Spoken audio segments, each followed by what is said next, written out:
ಈಗ ಕ್ವಿಟ್ ಮಾಡಿದಾಯ್ತು, ಬಂದ್ರಿ ರೀಸೆಂಟಾಗಿ ಬಿಗ್ ಬಾಸ್ ಕೂಡ ಸ್ಟಾರ್ಟ್ ಆಗ್ತಾ ಇದೆ. ರೈಟ್.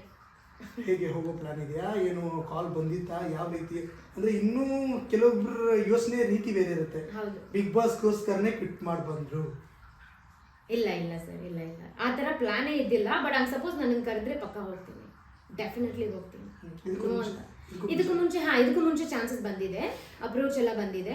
ಭೀಮಾ ಸಿನಿಮಾ ಮಾಡುವಾಗೇನೆ ಅಪ್ರೋಚ್ ಬಂದಿದೆ. ಅವಾಗ ವಿಜಯನ ಹೇಳಿದ್ರು, ಇಲ್ಲ ಮಗ ಶೂಟಿಂಗ್ ಸ್ವಲ್ಪ ಇಂಪಾರ್ಟೆಂಟ್ ಆಗಿದೆ, ನಿಂದು ಮಾತ್ರ ರೋಲ್ ಅಂತೂ ಸಖತ್ತಾಗಿದೆ, ನೀನು ಮಾಡಲೇಬೇಕು ಅಂತ ಹೇಳಿಬಿಟ್ಟು ಅದನ್ನು ಪಾಸ್ ಮಾಡಿ ಆಮೇಲೆ ನೆಕ್ಸ್ಟ್ ಮೂವಿ ಸಿನಿಮಾ ಎಲ್ಲ ರಿಲೀಸ್ ಆದಮೇಲೆ I got another chance also.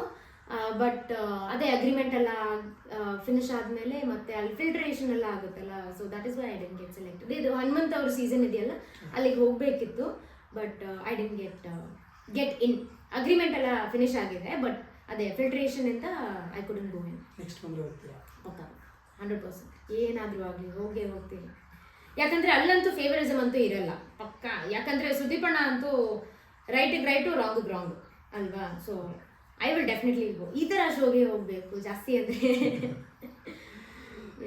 ಅಲ್ಲಿ ಏನೇನು ಮಾಡ್ತೀರಾ? ಅಲ್ಲಿ ಅದೇ ಈಗ ಹೆಂಗೆ ಗೊತ್ತಣ್ಣ, ಸೊ ಏನೇ ರೈಟ್ ಯಾವುದು ಕರೆಕ್ಟ್ ಅಂತ ಇದೆಯೋ ಅದಕ್ಕೆ ಕರೆಕ್ಟ್. ಆದ್ಮೇಲೂ ಕರೆಕ್ಟ್ ಅಂತ ಬಂದರೆ ಕರೆಕ್ಟಾಗಿ ಮಾತಾಡ್ತಾಳೆ, ರಾಂಗ್ ಅಂತ ಬಂದರೆ ಸಾರಿ ಕೇಳ್ತಾರೆ, ಏನು ಬೇಕಾದರೂ ಆಗಲಿ. ಆದರೆ ಅಗೇನ್ ಇನ್ನು ಸ್ವಲ್ಪ ನಾನು ಹಿಂಗೆ ಸಾರಿ ಕೇಳೋ ಬದಲು ಹಿಂಗೆ ಕೇಳ್ತೀನಿ ಕೆಲವೊಂದ್ಸರಿ. ಹಂಗೆ ಸಪೋಸ್ ಅದು ತುಂಬ ಹೆಂಗೆ ಹೇಳೋದು, ಜಾಲಿಯಾಗಿ ಫನ್ನಾಗಿದ್ದರೆ ಹಿಂಗೆ ಕೇಳ್ಬೋದು. ಇಲ್ಲಾಂದರೆ ನನ್ನದೇ ತಪ್ಪು ಅಂತ ಪಾಯಿಂಟ್ ಔಟ್ ಮಾಡಿ ಹೇಳಿದ್ರೆ ನಾನು ಸಾರಿ ಕೇಳ್ತೀನಿ ಆ ಥರ. ರೈಟಿಗೆ ರೈಟು, ರಾಂಗಿಗೆ ರಾಂಗ್. ಈಗ ಇನ್ನೊಂದು ಬರೋದೇನಪ್ಪ ಅಂದರೆ, ಈಗ ಅಲ್ಲಿ ಕ್ವಿಟ್ ಮಾಡಿ ಬಂದರು, ನಾಳೆ ಏನಾದರೂ ಇಲ್ಲಿ ಏನಾದ್ರು ಹೆಚ್ಚು ಕಡಿಮೆ ಆಯ್ತು ಅಂದರೆ ನಾನು ಹೋಗ್ತೀನಿ ಅಂತ ಕೂತ್ಕೊಂಡ್ಬಿಟ್ರೆ ಅಂತ. ಡೆಫಿನೆಟ್ಲಿ. ಯಾಕಂದರೆ ನನ್ನ ಸೆಲ್ಫ್ ರೆಸ್ಪೆಕ್ಟ್ ತುಂಬ ಇಂಪಾರ್ಟೆಂಟ್ ಅಣ್ಣ ನನಗೆ. ಯಾಕಂದರೆ ಯಾರನ್ನೂ ನಾನು ಇಲ್ಲಿ ತನಕ ಬಿಟ್ಟೇ ಇಲ್ಲ, ಮುಲ್ಲಾಜೇ ನೋಡಿಲ್ಲ ನಾನು. ನನಗೆ ನನ್ನ ಸೆಲ್ಫ್ ರೆಸ್ಪೆಕ್ಟು ತುಂಬ ತುಂಬ ತುಂಬ ಇಂಪಾರ್ಟೆಂಟ್.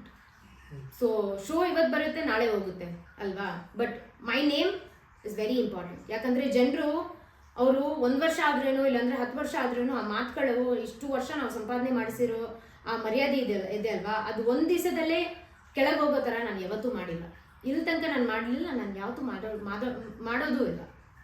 ಇನ್ನೊಂದು ಏನಪ್ಪ ಅಂತಂದರೆ, ಈಗ ಬಿಗ್ ಬಾಸ್ ಅಲ್ಲಿ ಬೇಕು ಅಂತ ಜಗಳ ಮಾಡಿಸ್ತಾರೆ ಅಂತ ಎಲ್ಲ ಇದೆ. ಒಂದು ಸೀಕ್ರೆಟ್ ಟಾಸ್ಕ್ ಎಲ್ಲ ಇರುತ್ತೆ, ಸೀಕ್ರೆಟ್ ಎಲ್ಲ ಇರುತ್ತೆ.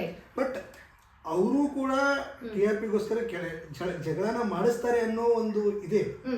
ಅದಕ್ಕೆ ಅದೇ ಈಗ ಎಲ್ಲರಿಗೂ ಗೊತ್ತಿರೋ ಥರ ಅವ್ರು ಮಾಡಿಸ್ತಾರೆ ಅಂತ ಇದೆಯಲ್ಲ, ಅದು ನಮ್ಮ ಆಲ್ರೆಡಿ ನಮ್ಮ ಕಿವಿಗೆ ಬಂದ್ಬಿಟ್ರೆ ಈ ಥರ ಮಾಡಿಸ್ತಾರೆ ಅಂತ, ಹಂಗೆ ಕೋಆಪ್ರೇಟ್ ಮಾಡಿಕೊಂಡು ಇನ್ನೂ ಮಾಡಿಕೊಂಡು ಲೈಕ್ ಜಗಳ ಜಾಸ್ತಿ ಆಗಿ ಲಾಸ್ಟ್ ಫೈನಲ್ಲು ಸುದೀಪಣ್ಣ ಬಂದಾಗ ಅವಾಗ ಹೇಳ್ಬೇಕು, ಇಲ್ಲ ಇದು ಬಂದ್ಬಿಟ್ಟು ಒಂದು ಸೀಕ್ರೆಟ್ ಟಾಸ್ಕು, ಅವ್ರು ಹೇಳಿದ್ದಾರೆ ಹಿಂಗೆ ಮಾಡೋಕ್ಕೆ ಅಂತ ಅವಾಗ ಹೇಳಬೇಕು.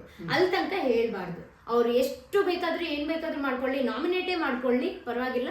ಆದರೆ ಅವರಿಗೆ ಲಾಸ್ಟ್ ವೀಕೆಂಡ್ ಎಪಿಸೋಡ್ ಇರುತ್ತಲ್ಲ, ವೀಕೆಂಡ್ ವಿತ್ ಸುದೀಪಣ್ಣ ಅಂತ ಹೇಳ್ಬಿಟ್ಟು ಅವಾಗ ರಿವೀಲ್ ಮಾಡಬೇಕು, ಇಲ್ಲ ಇದು ಬಂದ್ಬಿಟ್ಟು ಒಂದು ಸೀಕ್ರೆಟ್ ಟಾಸ್ಕು ನಮ್ಗೆ ಕೊಟ್ಟಿರೋದು ಅಂತ ಹೇಳ್ಬೇಕು.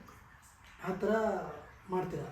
ಆ ಥರ ಪಕ್ಕ ಮಾಡ್ತೀನಿ. ಮಜಾ ಬರಬೇಕು ಅಂದರೆ, ಅದೇ TRP ಬೇಕು ಅಂದರೆ ಮಾಡ್ಬೇಕಲ್ವಾ. ಇವಾಗ ನಿಮ್ಗೆ ಗೊತ್ತಾಗಿದೆ ರಿಯಾಲಿಟಿ ಶೋ ಕರೆಕ್ಟ್ ನಮ್ಮನ್ನು ಹೇಗೆ ಯೂಸ್ ಮಾಡ್ತಾರೆ, ಅವ್ರು ಹೇಗೆ ತಗೋತಾರೆ, ಅದರಿಂದ ನಮ್ಗೆ ಏನು ಪೇನ್ ಬರುತ್ತೆ. ಡೆಫಿನೆಟ್ಲಿ ಇದರಿಂದ ನಿಮ್ಗೆ ಏನು ಪೇನ್ ಬರುತ್ತೆ? ಈಗ ಆಗಿರೋದ್ರಿಂದ ಪೇನ್ ಬಂತ ಏನಾದರೂ?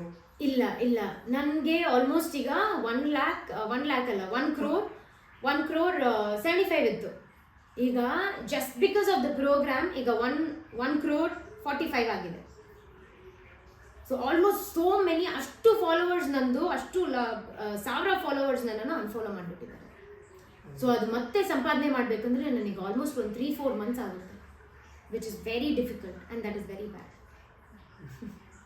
ಬಿಕಾಸ್ ಎಲ್ಲರಿಗೂ ಅಕಾರ್ಡಿಂಗ್ ಆಗಿ ಎಲ್ಲರಿಗೂ ಹೇಳ್ಬೇಕಂದ್ರೆ, ಆಶ್ ಬಂದ್ಬಿಟ್ಟು ತುಂಬ ಆಟಿಟ್ಯೂಡ್ ಗರ್ಲ್, ಅವಳು ತುಂಬ ಜಾಸ್ತಿ ಆಟಿಟ್ಯೂಡ್ ಇದೆ, ಅವಳು ಒಂಥರ ಬಜಾರಿ ಥರ, ಯಾರ ಹತ್ರನೂ ಅಷ್ಟು ಮಾತಾಡಲ್ಲ. ಬಟ್ ಒಂದ್ಸರಿ ನನ್ನ ಜೊತೆ ಬಂದು ಮಾತಾಡಿದ್ರೆ I am a butter to everybody. I am so sweet, I am very nice. ಈಗ ಎಲ್ಲರಿಗೂ ಗೊತ್ತಿಲ್ಲದವರು ಅವ್ರು ಬಂದ್ಬಿಟ್ಟು ನನಗೆ ಮೆಸೇಜ್ ಎಲ್ಲ ಮಾಡ್ತಿದ್ದಾರೆ, ಎಷ್ಟು ಲಕ್ಷ ಜನ ಎಲ್ಲ ಮೆಸೇಜ್ ಮಾಡಿ ಹೇಳ್ತಾ ಇದ್ದಾರೆ, ಇಲ್ಲ ಅಕ್ಕ ನಾವು ಅಂದ್ಕೊಂಡಿದ್ವಿ ನೀವು ಆ ಥರ ಅಂತ ಹೇಳ್ಬಿಟ್ಟು, ನೀವು ಇಷ್ಟು ಫ್ರೆಂಡ್ಲಿ ಆಗಿದ್ದೀರಲ್ಲ, ನನಗೆ ಗೊತ್ತೇ ಇರಲಿಲ್ಲ ಅಂತ ಅವರು. ಅದೇ when you get don't judge a book by its cover ಅಂತ ಇರಲ್ಲ, ಇದಕ್ಕೆ. ಇವಾಗ ನೀವೇನಾದರೂ ಬಿಗ್ ಬಾಸ್ಗೆ ನೆಕ್ಸ್ಟ್ ಬಂದರೆ ಜನ ಏನೆಲ್ಲ ಎಕ್ಸೆಪ್ಟ್ ಮಾಡ್ಬೋದು ಇಲ್ಲಿಂದ ಎಕ್ಸ್ಪೆಕ್ಟ್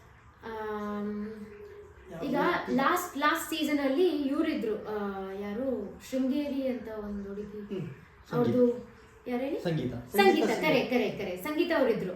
ಅವರು ಕರೆಕ್ಟ್ ಆಗಿ ನಿಂತಿದ್ರು, ರಾಂಗ್ ಆಗಿ ನಿಂತಿದ್ರು ಅಲ್ವಾ. ಅವ್ರ ಬಳೆ ಅಂತ ಒಂದು ಟಾಸ್ಕ್ ಬಂತು ನೋಡಿ ಅಲ್ವಾ, ಅದು ಫುಲ್ ಕಾಂಟ್ರವರ್ಸಿ ಅವ್ರದ್ದೇ ಇದ್ದಿದ್ದು. ಸೊ ಅದೇ ತರ ಫೆಮಿನಿಸಮ್ ಅಂತ ಬಂದಾಗ ನಾನು ಹುಡುಗಿರಿಗೆ ನಿಲ್ತೀನಿ, ಹಂಗೆ ಸಪೋಸ್ ಇಲ್ಲ ಅವರೇ ರೈಟು ಹುಡುಗರೇ ರೈಟು ಅಂತ ಹೇಳಿದ್ರೆ ಹುಡುಗರಿಗೆ ನಿಲ್ತೀನಿ.